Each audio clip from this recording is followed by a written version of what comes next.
ባባይ ፊጥራ ማፍጠር እንዴት ይታያል? አንዱ ምን አለ? አንድ ጋዜጠኛ ነበር አሉ እና ከዘፋኞች ሁሉ አፈሰፊው ማን ነው ብሎ ይጠይቁኛል። አያችሁ ካቶ ገሌ ጋር ሊያጣሉኝ እኔ አላውቅላችሁም አላሉ ሰውየው። የጎዳና ኢፍጣር ላይ ተሳትፌ አላውቅም። ስለሱ ገና ዛሬ ነው እየተናገርኩ ያለሁት። 4 ዓመቱ ነው። አንዱ ብላ ተሳተፍኩ። የመጀመሪያው ዓመት ላይ ተጠርቼ ነበር። ከዛ ወዲህ ጥሪውንም ረስተውኛል። ሹክራን ብያለሁ። እንኳን ረሱ ማለት የጎዳና ኢፍጣር ላይ ተሳትፌ አላውቅም። ስለሱ ገና ዛሬ ነው እየተናገርኩ ያለሁት። 4 ዓመቱ ነው። አንዱ ብላ ተሳተፍኩ። የመጀመሪያው ዓመት ላይ ተጠርቼ ነበር። ከዛ ወዲህ ጥሪውንም ረስተውኛል። ሹክራን ብያለሁ። እንኳን ረሱ ማለት ነው። ማስፈጠር ሱና ነው። አቅምህ እንደፈቀደ እዚህ መስጂድ ስገባ ዝም ብለህ 2-3 ውሃ እንኳን ይዘህ መጥተህ ለጾመኛው ብትሰጥ ተምር ብትሰጠው በተቻለ መጠን ጾመኛ ያስፈጠረ ሰው የእሱንም አጅር ያገኛል የሚል ሰሂህ ሐዲስ አለ። በተለይ ደግሞ መሳጅዶች ዙሪያ ሌላው ሀገር እንደሚደረገው አሁን ነው ይሄ ዝም ብሎ ሴሪሞኒ የሆነው ኢፍጣር እንጂ ሱዳን ሀገር ኖር ያለው ሱዳን ሀገር ወንድ ልጅ ቤት ውስጥ ማፍጠር ነውር ነው። እዚህ ድረስ ነው የደረሰው። ምንድነው የሚያደርጉት? በየበራቸው ላይ ጎረቤቶች ተሰባስበው ቤት ያፈራውን ይዘው ይወጣሉ። እነሱም ያፈጥራሉ። መንገድ ላይ የሚሄድ ሰው ካለ መኪና እንኳን እየነዳ ከሆነ ያስቆሙታል። ግዳጅ አስቆመው አስፈጥረው ነው የሚሸኙት። ይህ አይነት ልምድ አሁን ብናሳድገው ጥሩ ነው። በየመስጂዶቻችን አካባቢ ላይ ያው አሁን ተመርታ ታስፈጥራላችሁ አይደል? መስጂዱ አለ ወአም አለ አይቻለሁ ብዙ መስጂድ ላይ። ከዛም የዘለለ ድሆች ያፈጥሩ ሐታ ካፊሩ ወጥቶ ቢበላ በቀን ነው ለነሱ ምግብ መስጠት የማይፈቀደው እንጂ ማታኛ በምናፈጥርበት ቢበላ መሐሰን الاسلام ነው የሚያሳየው። ችግር የለውም። ግን አመት ተጠብቆ ድግስ ተደርጎ ታውጆ አሁን በሚደረገው መልኩ መለበላቸው ቢድዓ ነው ናቸው። ከዚህ ጋር ተያይዞ ሌሎች ነገሮችም አሉ። ጉርጉሮ አለ። ስሙን መጥራት አልፈለኩምና ነው።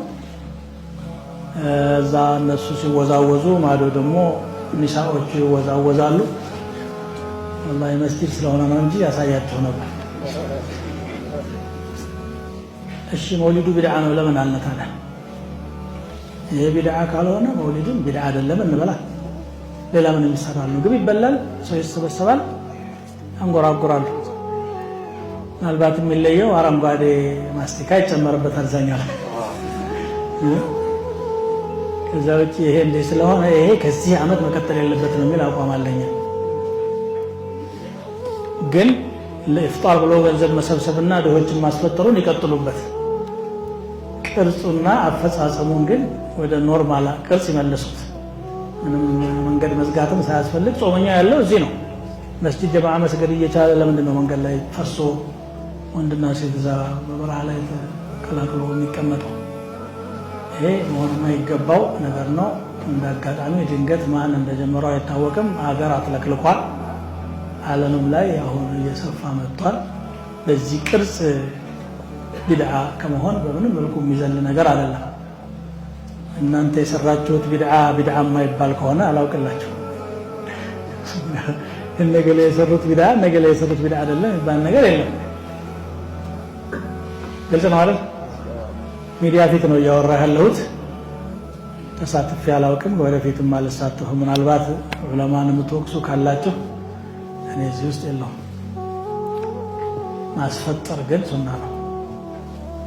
ሸሪዓዊ መልኩን ይዞ ሁሉም እንደያቅሙ ባለሀብቶች እንደውም ቦታ አዘጋጅቶ ቢያስፈጥሩ መልካም ነው። ምን አለ? ምን ችግር አለ? 100-200 ሰው ማስፈጠር የሚችል እኮ ባለሀብት ሞልቷል። ምን መጋዘን ለቆ እነሱ ድሆች ቢያስፈጥሩ ምን አለ? እንደዚህ አይነቱ ችግር የለውም። ደግሞ በረመዳን ቀን እንደገና ነሺዳ ምናምን ቁርአን በሚሰማበት ሰዓት ላይ ማለት ነው። ይሄ ቀልድ ተጀምሮ ይነፍሳል፣ ይጋነናል።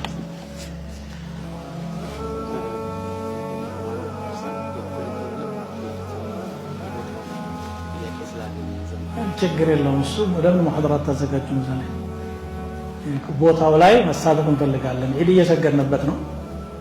ቦታ የኛ ያልሆነ ቦታ የለም ከዚህ በኋላ። ምናልባትም ያቺ ለአምልኮ የታጠረችዋ ቤተ አምልኳቸው ካልሆነች በስተቀር ይሄ ከሆነ ደግሞ ሌላ ፕሮግራም ማዘጋጀት ከዚህ ነገር ምንም አይነት እንትን የለም። ዳዕዋ ማድረግ ይቻላል፣ ሙሐደራ ማድረግ ይቻላል። ሌሎች ያደረጉ አይደል እንደዛ ቦታ ላይ ጸሎት ብለው እኮ አደረጉ። የግድ መፍጠሩ አስፈላጊ መስሎ አይታየኝም። ግን ይሄ ቢድዓው ይዘቱ ቢድዓ ነው። ቢድዓዎችን ዛሬ ቢድዓ ነው ካላልናቸው ነገ የማይነቀሉ ተክሎች ይሆናሉ፣ ማይነቀነቁ። አሁን መጀመሪያ አዲስ አበባ ብቻ ነበር ያለው። አሁን ሁሉም ከተማ ላይ በሚባል ደረጃ እየተደረገ ነው ያለው። አደባባይ ፊጥራ ማፍጠር እንዴት ይታያል? አንዱ ምን አለ፣ አንድ ጋዜጠኛ ነበር አሉ እና ከዘፋኞች ሁሉ አፈሰፊው ማን ነው ብሎ ይጠይቁኛል። አያችሁ ከአቶ ገሌ ጋር ሊያጣሉኝ እኔ አላውቅላችሁም አሉ ሰውየው። ሰውየውን ጠርቷል እኮ ነግሯል ሰውየው። የአደባባይ ፊጥራ ስሙን ራሱ እኮ መወሰን አልቻለም ሰው። የአደባባይ ነው የጎዳና ላይ ፊጥራ ነበር ስትሉት የነበረው? የአደባባይ ነው የአደባባይ እንበለው፣ በአደባባይ እንወስን። ጎዳና ላይ፣ አደባባይ ላይ፣ ጎዳና ላይ፣ ስቱዲዮም ላይ፣ ሌሎችም መጀመሪያ ማስፈጠር ይቻላል ወይ? ማስፈጠር ሸሪዓው በጣም በረመዳን ላይ መሰራት አለባቸው ብሎ ካስተማረን ነብዩ አለይሂ ሰላቱ ወሰላም ትላልቅ ስራዎች የጿሚውን ያህል አጅር ያስገኛል ብሎ ከነገሩን ስራዎች አንዱ ማስፈጠር ነው። የት ነው የሚያስፈጥረው? ቤቱ ሊያስፈጥር ይችላል፣ መስጂድ ግቢ ሊያስፈጥር ይችላል፣ ሰፊ ሜዳ ሰብስበው ሊያስፈጥር ይችላል። ጃል ሜዳ ላይ ለምሳሌ ያስፈቅዳችሁ ብታፈጥሩ ችግር የለውም። ሀብታም አንድ ሀብታም ጃል ሜዳ ላይ የምትችሉ ሰዎች እዚያ መታችሁ አፍጥሩ ብሎ ቢያስፈጥር ምንም ችግር የለውም። ጎዳና ላይ ግን ክልክል ነው፣ ወንጀል ነው። ነቢ ዓለይሂ ሰላቱ ወሰላም ጎዳና ላይ እንዳትቀመጡ፣ እንዳትቆሙ፣ ሰው እንዳትከለክሉ፣ እንቀመጣለን ካላችሁ ደግሞ ሐቁን ጠብቁ። ሐቁ ምንድን ነው? ያለፈው ሰው ሰላም አለይኩም ካላችሁ አለይኩም ሰላም ማለት አለባችሁ። አጅነቢ እንዳታዩ ተከልክላችኋል። መሄጃው እንቅፋት እንዳትሆኑ ተከልክላችኋል። እዚህ በአለፉት ዓመታቶች አዲስ አበባ ላይ ተጀመረ። ሌላው ክልሉም ያው አዲስ አበባ የጀመረው ነገር እንደ ሱና ስለሚቆጠር ሱና ነው ብሎ ሁሉም ሀገር የጎዳና ላይ ፍጡር እያለ ጎዳናዎችን እየዘጋ ቀጥሏል። ይህ ክልክል ነው። ዑለማዎቹ ሁላቸውም ያውቃሉ። እርግጠኛ ነኝ ይህንን ማያውቅ ዓሊም ያለ አይመስለኝም። አሁን ይህን ወሬ ያልሰማ ወደ ፍጡር የሚሄድ ሰው መኪና ይዞ በዚያ በኩል ይመጣ ምን አድርግ ሊባል ነው? አንዳንድ ቦታ ላይ የመኪና ፍሰቶች ይዘጋል ተብሎ በሌላ ቦታ ዙራችሁ ሂዱ ይባላል ነው። መዞር ያላወቀ ለምንስ ነው? ምንድነው የሚደረገው እዚያ? ሌላው ረመዳን ላይ ይሄንን የተከበረ ወር ላይ ከመስጂድ ውጭ ሂዶ ምንም የሚያሰባስብ ነገር የለም።